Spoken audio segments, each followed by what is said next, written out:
You live here? Yes. Well, maybe you know what a zombie is. When a person dies and is buried, it seems to certain voodoo priests who have the power to bring him back to life. Horrible. It's worse than horrible because a zombie has no will of his own. You see them sometimes walking around blindly with dead eyes, following orders, not knowing what they do, not caring. You mean like Democrats?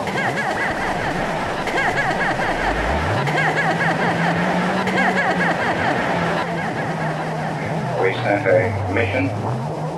We sent a mission up to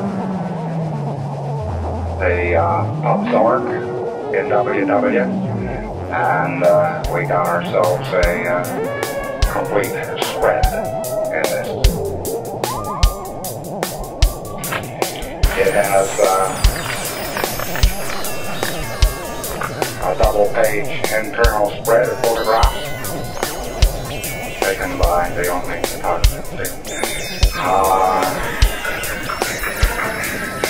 And you will notice that the pictures there are actually posed by Sea Org members. They are not in actual fact the first-class A students, and that's because you were all so very, very busy that day. And the AOs are represented here. Class 8 auditor's course begins at AOs.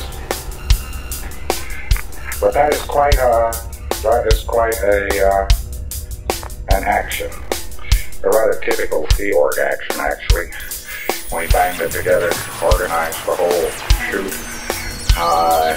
Shot a mission era, got it off in presses. It's rolling. It will be out and released in England in something on the order of about 2 weeks from this date. And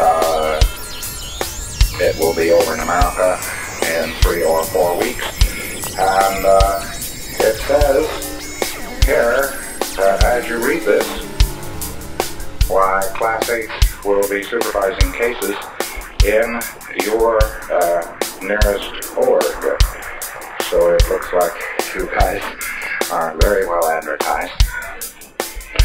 Very, very well advertised, and I'm sure you'll make a grade. Better have.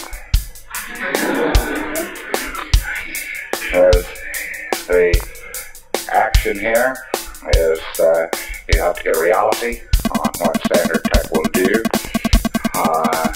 and what you can do with it, and which way it goes, and so on. Oh, which is very easy.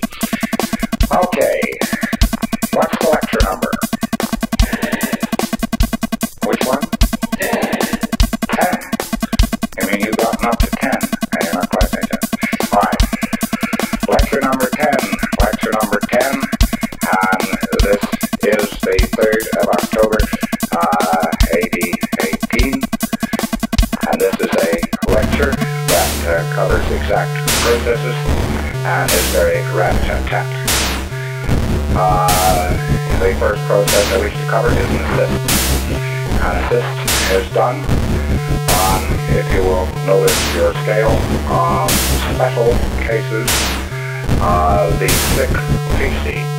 Now the sick PC can also include one that is in a flat-out, agonizing, he doesn't know what is wrong physical condition, and the approach to that particular case is included in the head, under the heading of assist. The most common assist is a contact assist. You take the person to the place where he was injured and make him do a contact of the injured part to the place where and the thing that was actually the cause of the injury, and you do that and you get a somatic flow through, and that is that. That's very common and very easy to do. That's called contact assist. And you never do a touch assist when you can do a contact assist. If the thing is there, it's there. This comes from the fact that the exact thorn in a rose garden, which pricks your finger up, will turn on that exact somatic when contacted again. In other words, if the message is available, you can do a contact assist. and it is a very easy thing to do. There are hardly any commands involved with it. The less you say, the better off you are. His whole object is simply to get him to go and put his stuffed shin up against the lawnmower where he had hit it, and you make him do that and touch it again and touch it again and touch it again and touch it again. I must tell you something about this. When you come up the scale as a monitor, you can actually see a somatic go through. Now some of you will be looking for a painted picture, 8 feet square. It is not that. It is simply a very faint impression. You can actually see a sort of faint impression go through the PC. You know the somatic has gone through the PC. Also, it is assisted by occasional heat tensions at this moment and so on. Now, I must say something about a contact system. The object being to get him to go up and touch his shin against the lawnmower is all very well. But if you force him to go up there, it is the same as forcing a 6 PC, which is very, very bad indeed. And the funny part of this, you do is on a gradient. He doesn't want to come nearer than 100 feet from that damn lawnmower. You can actually find it in his child. He is the closest he's supposed to come to it. We can make him do a contact assist with his shin, and his body has a point 100 feet. And you gradually, by gradient, narrow the distance to it. By gradient, that he is willing to approach it. Eventually he will come up and do a contact assist on it.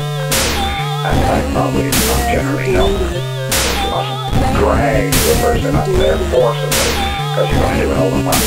Now, a touch assist is the next grade of assist. And a touch assist is with the command which you don't articulate any more than you have to. The PC gets the idea very shortly. You touch him with your finger, and he's supposed to feel the finger, and then signify that he has felt the finger. After a few commands, you find out that when you touch him, he will give you a blink, or a nod, or some representation. You knock off the verbalization at that particular time. You simply continue to do the touching, and he continues to talk. Now you wait for him to acknowledge. It's rather hard to do this on a person who is only semi-conscious, and you try to maintain the communication cycle. It all depends on what part of the body is injured, what you do with this contact assist. The most difficult area to do a contact assist on is the head. And the head and the nerve system of the body is a pain cushion. It is a pain absorption cushion.